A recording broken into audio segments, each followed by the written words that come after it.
ओंकार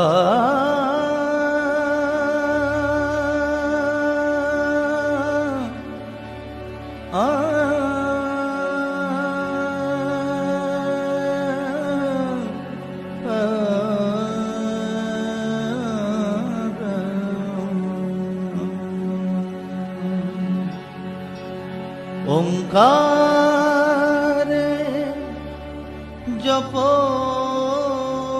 रे मन राम कृष्ण नित्यवर्णं तं सहस्रस्ता तमेव विदित्वा चिरच्युति नान्यपन्था विद्यते अयनाय। सब वेद पढ़े सुविचार बढ़े बल पाई चढ़े नित ऊपर को अविरुद्ध रहे रिज पंथ गहे परिवार कहे वसुधा भर को। ध्रुव धर्म धरे पर दुख हरे तन त्याग चरे भव सागर को। दिन फेर पिता वर दे सविता हम आर्य करें जगती भर को। हम आर्य करें जगती भर को।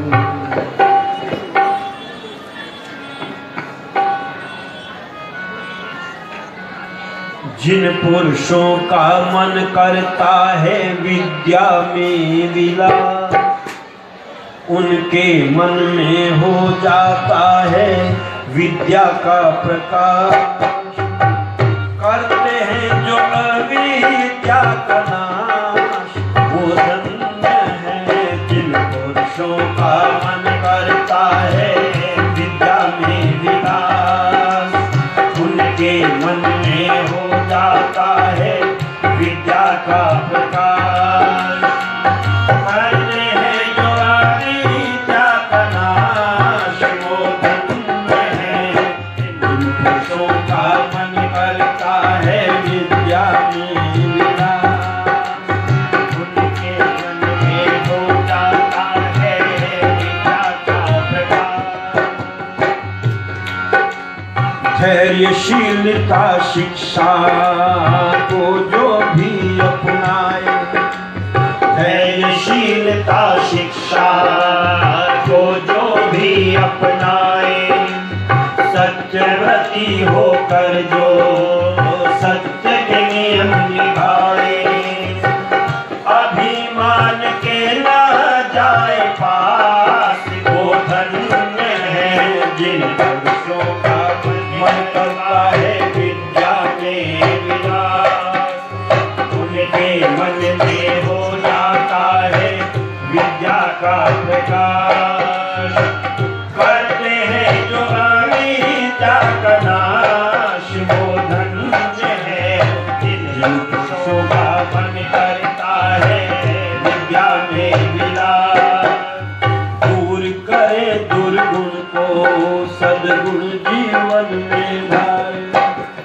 दूर करे दुर्गुण को सद्गुण जीवन में धारे। विद्या के द्वारा जो संसार के दुख निवारे करता जो सुखों का विकास वो धन्य है। जिन पुरुषों का मन करता है विद्या में विलास उनके मन में हो जाता है विद्या का प्रकाश। करते हैं जो अविद्या का नाश वो धन्य है। जिन पुरुषों का मन करता है विद्या में विलास। 8 वर्ष का लड़का पढ़ने गुरुकुल में जाए 8 वर्ष का लड़का पढ़ने गुरुकुल में जाए। कन्या गुरुकुल में लड़की भी अपना नाम लिखाए। योग्य आचार्यों के पास वो धन्य है जिन वर्षों का मन करता है विद्या में विलास। उनके मन में हो जाता है विद्या का प्रकाश। करते हैं जो विद्या का नाश, वो धन्य है जिन वर्षों का मन करता है विद्या में विलास। वैदिक विराजमान उपस्थित विद्वान मंडल, सम्मान की मात्र शक्ति उपस्थित आर्यभद्र पुरुषों, अभी आप शास्त्री जी से बहुत सुंदर चर्चा सुन रहे थे। हम सेवा, स्वाध्याय, सत्संग करें, पर मैं आपसे पूछना चाहता हूं इनको करने से क्या होगा? तो कहते हैं सेवा करने वाला जो व्यक्ति होता है वो अभिमानी नहीं होता। जो स्वाध्याय करने वाला होता है वो अविद्या से दूर हो जाता है, और जो सत्संग करता वह भी अविद्या से बच जाता है। क्योंकि वेद में आता है मनुष्य के जीवन में सबसे बड़े दो शत्रु हैं। पूछा महाराज वो दो शत्रु कौन से हैं? तो कहा सबसे पहला शत्रु है अविद्या और दूसरा शत्रु है गरीबी। आप में से कोई गरीब रहना चाहता है क्या? अच्छा, मूर्ख रहना चाहता हो कोई? ना तो मूर्ख रहना चाहता है ना कोई गरीब रहना चाहता है, क्योंकि ये मनुष्य के सबसे बड़े शत्रु हैं।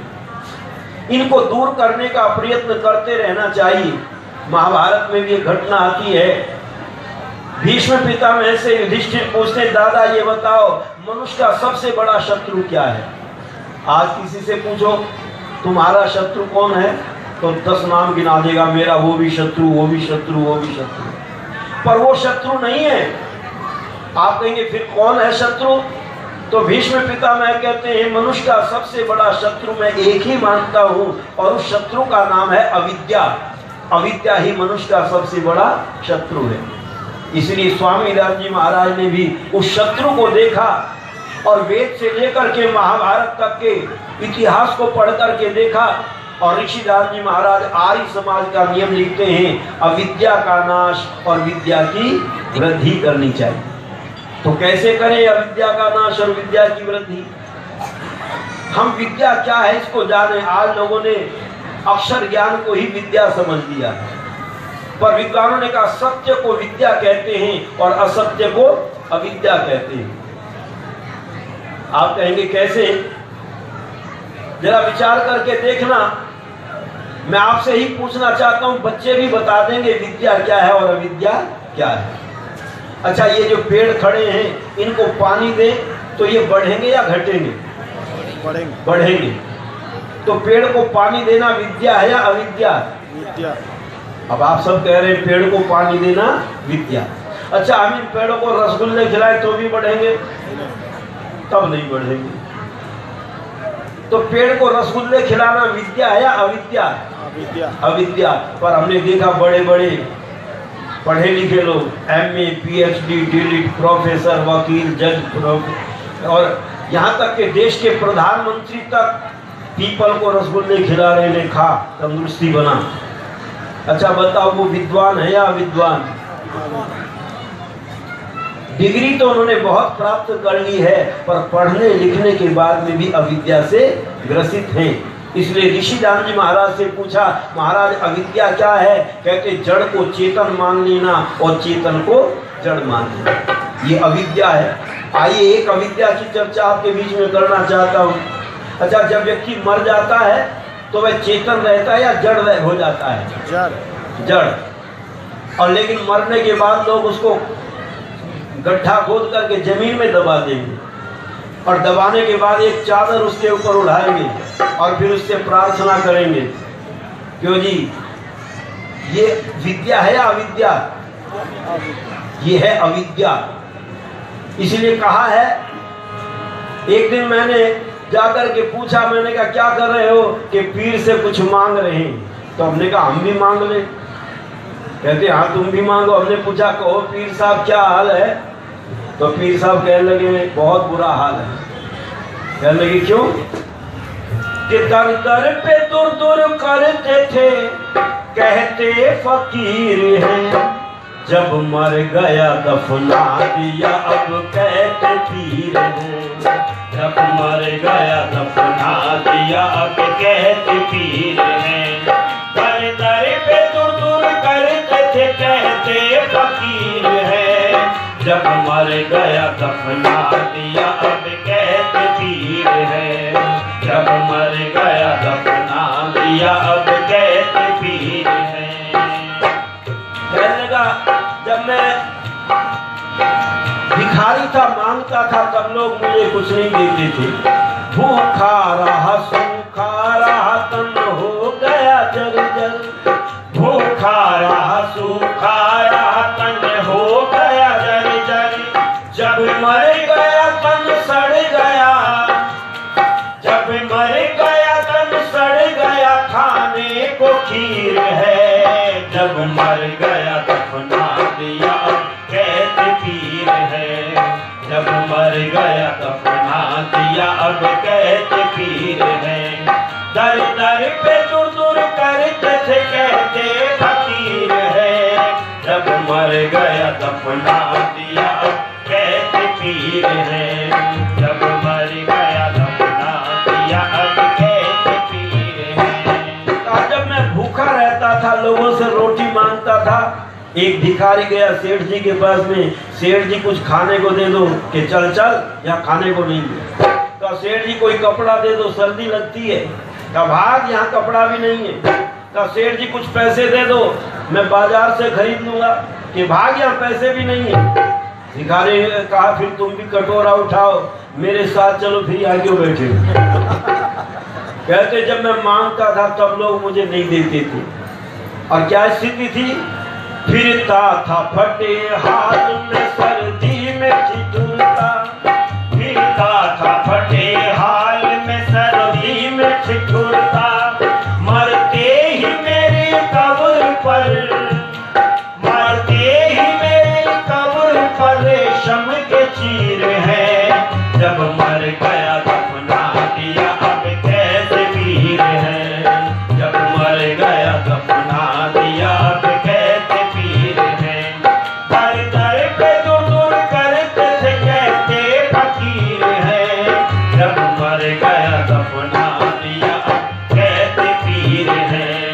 जब मर गया दफना दिया अब कहते पीर है। जब मैं नंगा घूमता था तब लोग मुझे कपड़ा नहीं देते थे। क्यों जी, कोई ऐसा नौजवान है आपके शहर में जिसकी नौकरी लगी हो और उसने कहा हो पिताजी मेरी नौकरी लग गई है, पहली तनख्वाह मिली है, ये चादर आपके लिए लाया हूं, उसको ओढ़ना। तो दी किसी ने ला करके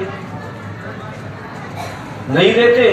चादर तो देते हैं, पर कब देते हैं, जब पिताजी मर जाते हैं तब लाते हैं। लो पिताजी अब ओढ़ करके जाओ, अब कहीं सर्दी ना लग जाए रास्ते में कहीं। और पिताजी के ऊपर चादरों के ढेर लगा देते।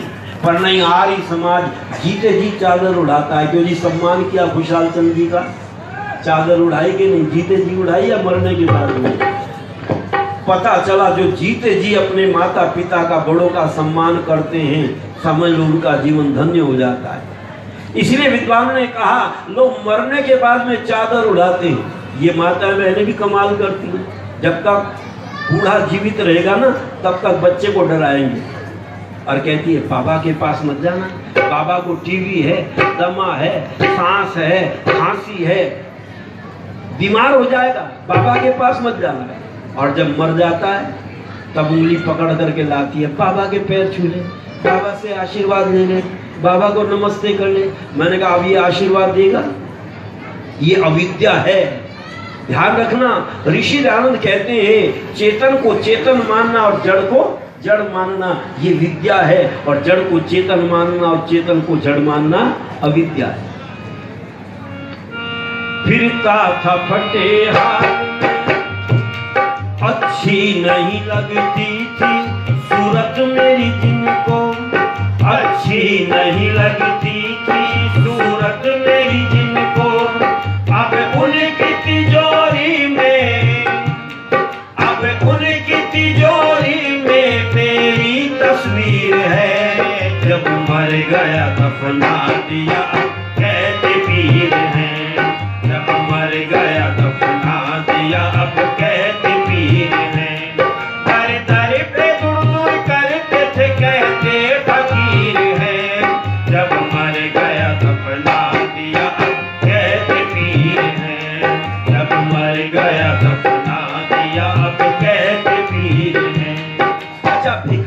सूरत अच्छी लगती है क्या लोगों को?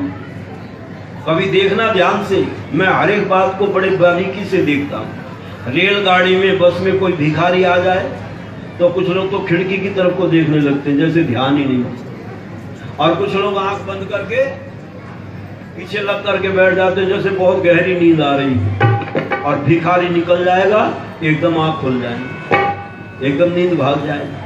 पता चला हम भिखारी की सूरत देखना भी पसंद नहीं करते, और जब वही भिखारी मर जाएगा तब उसके फोटो खिंचवा करके और गले में लॉकेट बना करके पहनते, उसके फोटो को गले में रखते हैं, तिजोरी में रखते हैं।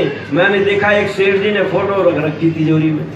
मैंने कहा सेठ जी ये फोटो तुम्हारे पिताजी की है? कहते नहीं पिताजी की नहीं है। हमने कहा तुम्हारे दादाजी की होगी? कहते नहीं दादाजी की भी नहीं है। तो हमने कहा और किसकी है? कि पीर साहब की है। मैंने कहा पीर साहब तुम्हारे फूफा जी लगते थे, इनकी तस्वीर क्यों रख रखी है? कहते तुम नहीं जानते, पीर साहब की फोटो गले में रखने से तिजोरी कभी खाली नहीं होती। तो मैंने कहा दुकान को ताला मार दो, क्या जरूरत है दुकान करने की, अब तो तिजोरी खाली नहीं होगी कभी। ये धारणा बन जाती है, ये इसी का नाम अविद्या है। हमारे यहाँ तो कहा करते थे पुरुषार्थ इस दुनिया में सब कामना पूरी करता है, मनचाहा फल उसने पाया जो आलसी बन के पड़ा है। पर आज पीर साहब की फोटो से तिजोरी भरना चाहते हैं, और ये अविद्या जब तक रहेगी तब तक मनुष्य जीवन में दुखी रहेगा, परेशान रहेगा। इसलिए विद्वानों ने कहा मांगे से भी एक रुपया देता न था कोई, मांगे से भी एक रुपया देता न था कोई, 100-100 के नोट डालता, 100-100 के नोट डालता हर एक राहगीर है। जब मर गया दफना दिया कैद पीर है, जब मर गया दफना दिया कैद पीर है। हर दर पे दूर करते थे कहते फकीर है, जब मर गया दफना दिया कैद पीर है, जब मर गया दफना दिया कैद पीर है।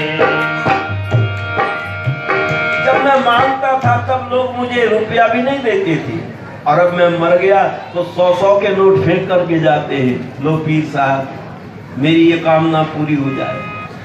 पर आज मुझे पता चला वेद का सिद्धांत जो है वो सत्य सिद्धांत है। वेद का सिद्धांत सत्य सर्वमान्य है, वेद का सिद्धांत सत्य सर्वमान्य है। करता नरेश दत्त सदा, करता नरेश दत्त सदा जिसकी तकदीर है। जब मर गया दफना दिया कैद पीर है, जब मर गया दफना दिया अब कैद पीर है। दर दर पे तुम करते थे कहते फकीर है, जब मर गया दफना दिया अब कैद पीर है, जब मर गया दफना दिया अब कैद पीर है। पूछा ये अविद्या मनुष्य का शत्रु है, तो इस अविद्या से कैसे बचे, इसका उपाय क्या है, तरीका क्या है? क्योंकि याद रखना आर्य, मैंने रात कहा था आर्य समाज एक डॉक्टर है, लेकिन 2 तरह के डॉक्टर, 3 तरह के डॉक्टर आपने देखे होंगे। शहर में देखना ध्यान से, जो हम कहते हैं वो शहर में ध्यान से देखना। एक डॉक्टर तो वो है जो मर्ज को जानता है पर दवाई उसके पास में नहीं होती। आजकल के बड़े बड़े डॉक्टर हैं, लिख देते 500 रुपए फीस, और वो देखेंगे, चेकअप करेंगे और कह देंगे तुम्हें ये बीमारी है, ये दवाई खा। कह देंगे दवाई दे दो, कि दवाई हमारे पास नहीं है, दवाई मेडिकल स्टोर से दो। और कुछ डॉक्टर ऐसे दवाई उनके पास में बहुत भरी पड़ी है पर उनको बीमारी का ज्ञान नहीं है। मेडिकल स्टोर पर जाओ और उनसे कहो मैं बीमार हूँ दवाई दे दो, कहते हैं डॉक्टर से लिखवा करके लाओ। लेकिन एक डॉक्टर ऐसा है जो मर्ज को भी जानता है, बीमारी को भी जानता है, और दवाई भी उसके पास में है, पर उसकी दवाई को लोग नहीं खाना चाहते। तो बताओ फिर मरीज बचेगा या मरेगा? आज हमारे मरने का कारण यही है, जिनके पास दवाई है उनको बीमारी का ज्ञान नहीं है, और जिनको बीमारी का ज्ञान है उनके पास दवाई नहीं है। पर आर्य समाज के पास में दवाई भी है और मर्ज का ज्ञान भी है, पर हम उस दवाई को खाना पसंद नहीं करते, इसलिए आज हम मर रहे। वेद में जहां बीमारी लिखी है वहीं पर दवाई भी लिखी है। पूछा इस अविद्या से कैसे बचा जाए, तो कहते नित्य स्वाध्याय और सत्संग के द्वारा व्यक्ति अविद्या से बच जाता है। इसलिए अपने जीवन को सुखी बनाना चाहते हो तो एक ही उपाय है कि मानव चोले को सफल बना ले इस तदबीर से, आखिर कोई रह ना जाए शिकवा तकदीर से, आखिर कोई रह ना जाए शिकवा तकदीर से। मानव चोले को सफल बना ले इस तकदीर से, आखिर कोई रह ना जाए शिकवा तकदीर से, आखिर कोई रह ना जाए शिकवा तकदीर से। संतों का संग करके ऐबों से जंग करके वाणी का बाण ले, संतों का संग करके ऐबों से जंग करके वाणी का बाण ले, मन को मतंग करके भक्ति में रंग करके सत की कमान ले, सत की कमान ले। दुष्कर्मों का सीना छलनी कर करनी के तीर से, आखिर कोई रह ना जाए शिकवा तकदीर से, आखिर कोई रह ना जाए शिकवा तकदीर से। यदि तुमने सत्संग किया तो सत्संग करने से तुम अविद्या से बच जाओगे, और सत्संग उसी को समझना जिसको मैंने रात बताया था। सत्य को ग्रहण करना सत्संग है और असत्य को ग्रहण करना कुसंग है। और अगर सत्संग न किया, सत्य को ग्रहण न किया तो क्या होगा? आखिर पछताएगा तू, रोए चिल्लाएगा तू, होगा मजबूर फिर। आखिर पछताएगा तू, रोए चिल्लाएगा तू, होगा मजबूर फिर। ठोकरे खाएगा तू, राही रह जाएगा तू, मंजिल से दूर फिर, मंजिल से दूर फिर। जकड़े हैं पाँव क्यों मोह माया की जंजीर से, आखिर कोई रह ना जाए शिकवा तकदीर से, आखिर कोई रह ना जाए शिकवा तकदीर से। मानव चोले को सफल बना ले इस तदबीर से, आखिर कोई रह ना जाए शिकवा तकदीर से, आखिर कोई रह ना जाए शिकवा तकदीर से। और पूछा गरीबी को दूर करने के लिए क्या करें? तो वेद कहता है यदि तुम गरीबी को दूर करना चाहते हो तो उसका भी उपाय है। एक व्यक्ति मंदिर में गया, पुजारी ने पूछा कहो भक्त कैसे हो? कहते महाराज बहुत दुखी हूँ, बहुत परेशान हूँ, बहुत गरीब हूँ, गरीबी नहीं जाती। कहते तुम भगवान को दान करो। दूसरे ने कहा नहीं वस्त्र दान करो, किसी ने कहा नहीं अन्न दान करो। लेकिन एक साधु बैठा हुआ था, कहने लगे बेटा अगर दान करना है तो वेद की कथा ही तुम्हारी व्यथा हर सकती है। अगर तुम्हें दान ही करना है तो श्रम दान करो। श्रमदान अर्थात मेहनत करो, पुरुषार्थ करो, क्योंकि पुरुषार्थी व्यक्ति कभी निर्धन नहीं रहता। और इसलिए वेद ने कहा कर्म कमाने वाला भाग्य बनाने वाला सचमुच तो आप है,